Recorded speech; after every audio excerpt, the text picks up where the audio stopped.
Russia ఉక్రెయిన్ల మధ్య దాడులు ఇప్పట్లో ఆగేలా కనిపించడం లేదు. తాజాగా ఉక్రెయిన్ రాజధాని కీవ్పై రష్యా బలగాలు విరుచుకుపడ్డాయి.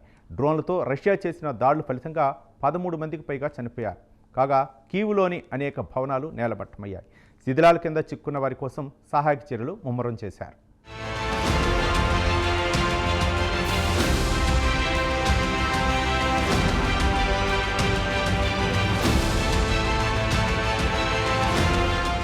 రష్యా ఉక్రెయిన్ యుద్ధం 3 ఏళ్లుగా కొనసాగుతోంది. ఎప్పుడు ఎవరు దాడులు చేస్తారో చెప్పలేని పరిస్థితి. ఒకసారి రష్యా బలగాలు రెచ్చిపోతే మరోసారి ఉక్రెయిన్ బలగాలు అందుకు ప్రతీకారం తీర్చుకుంటున్నాయి. అంతేకాదు, రష్యా ఉక్రెయిన్ యుద్ధానిది విచిత్ర పరిస్థితి. ఒకవైపు శాంతి చర్చలు జరుగుతుంటాయి, మరోవైపు రెండు దేశాలు పరస్పరం దాడులు చేసుకుంటూ ఉంటాయి. కనీసం శాంతి చర్చలు ఒక కొలిక్కొచ్చేంత వరకైనా ఏ దేశమూ దాడులకు తాత్కాలికంగా విరామం ప్రకటించదు.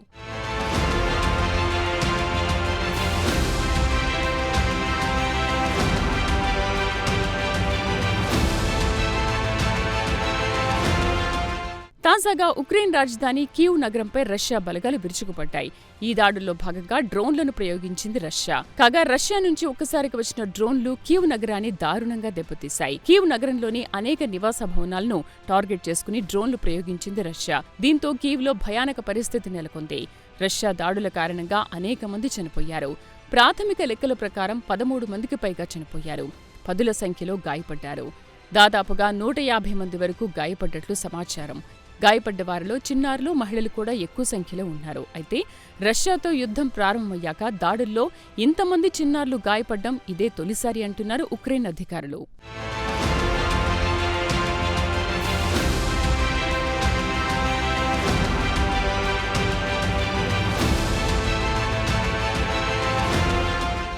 రష్యా ప్రయోగించిన డ్రోన్ల దెబ్బకు కీవ్లోని అనేక భవనాలు తునాతునకలయ్యాయి.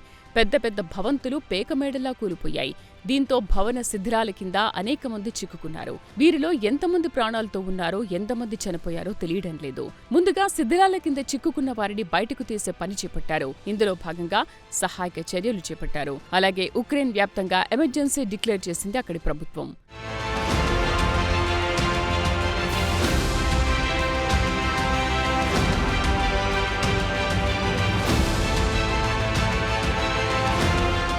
ఇదిలా ఉంటే ఉక్రెయిన్తో యుద్ధం విషయంలో ఇటీవల అమెరికా అధ్యక్షుడు డొనాల్డ్ ట్రంప్ తీవ్రంగా స్పందించారు. ఉక్రెయిన్తో ఒప్పందం చేసుకోవాలని రష్యా అధినేత పుతిన్కు దాదాపు ఆదేశాలు జారీ చేశారు డొనాల్డ్ ట్రంప్. ఇందుకు 50 రోజులు గడువు కూడా ఇచ్చారాయన. అయితే పుతిన్ను ట్రంప్ హెచ్చరించి రోజులు గడుస్తున్నాయి. ఇప్పటివరకు రష్యా నుంచి ఎటువంటి సానుకూల స్పందన కనబడలేదు. అసలు డొనాల్డ్ ట్రంప్ హెచ్చరికను పుతిన్ పట్టించుకున్నట్లు కనబడలేదు.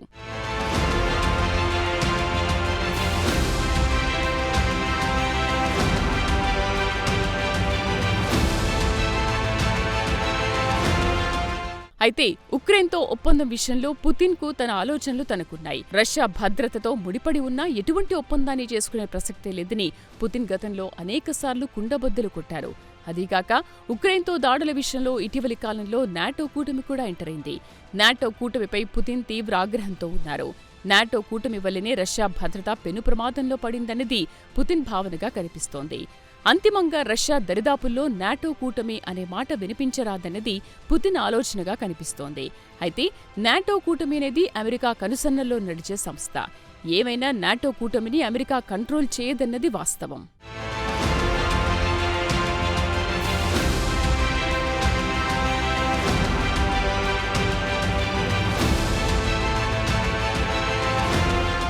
కాగా ఇటీవల రష్యా, ఉక్రెయిన్ రెండు దేశాలు భారీగా ఆయుధాలను పోగేసుకున్నాయి. ఈ విషయంలో రష్యాకు ఉత్తర కొరియా బాగా సాయపడింది. ఉత్తర కొరియా నుంచి రష్యాకు భారీ సంఖ్యలో ఆయుధాలు అందాయి. ఆయుధాలు కూడా అలాంటివి కావు, అత్యంత అధునాతన ఆయుధాలు. అంతేకాదు రష్యాకు సైనికులను కూడా తరలించింది ఉత్తర కొరియా.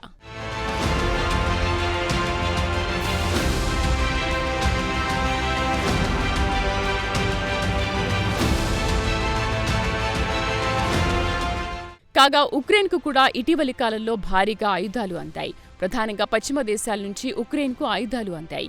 ఈ విషయంలో పశ్చిమ దేశాలన్నీ ఉక్రెయిన్కు అండగా నిలబడ్డాయి. అంతేకాదు ఉక్రెయిన్కు ఆయుధ సరఫరాపై ఇటీవల బ్రిటన్ కూడా సానుకూలంగా స్పందించింది. ఇక్కడొక విషయం గమనించాలి. ఇటీవలి కాలంలో యుద్ధాల్లో డ్రోన్లు, క్షిపణులు కీలక పాత్ర పోషిస్తున్నాయి. డ్రోన్లు, క్షిపణులు అధిక సంఖ్యలో ఎవరి దగ్గర ఉంటే ఆ దేశాలే విజేతలవుతున్నాయి. ఈ నేపథ్యంలో రెండు దేశాలు డ్రోన్లు, క్షిపణులు పోగేసుకోవడం పట్ల ఫోకస్ పెట్టాయి. ఏవైనా రావణ కాష్టం అనే పదానికి ఉదాహరణగా నిలిచింది రష్యా ఉక్రెయిన్ యుద్ధం.